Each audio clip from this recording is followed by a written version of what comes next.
இட்லி மாவு இல்லாமல் சுரக்காய் வச்சு தோசை பண்ணலாம்னு உங்களுக்கு தெரியுமா? வாங்க எப்படி பண்ணுறதுன்னு பார்த்துடலாம். இந்த தோசைக்கு தேங்காய் சட்னி மட்டும் போதும், அருமையாக இருக்கும். துருவிய சுரக்காய், துருவிய கேரட், பொடியாக நறுக்கின குடமிளகா, பொடியாக நறுக்கின பச்சை மிளகா, நறுக்கிய பல்லாரி, கம்பு மாவு, அரிசி மாவு, சீரகம், உப்பு, கொத்தமல்லி இலை, கொஞ்சோண்டு தண்ணி சேர்த்து நல்லா பிசைஞ்சுக்கோங்க.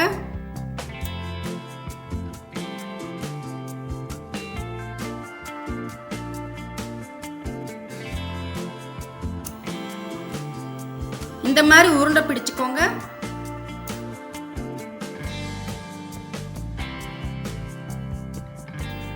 தோசைக்கல்லில் எவ்வளோக்கு எவ்வளோ மெல்லிசா தட்டணுமோ தட்டிக்கோங்க.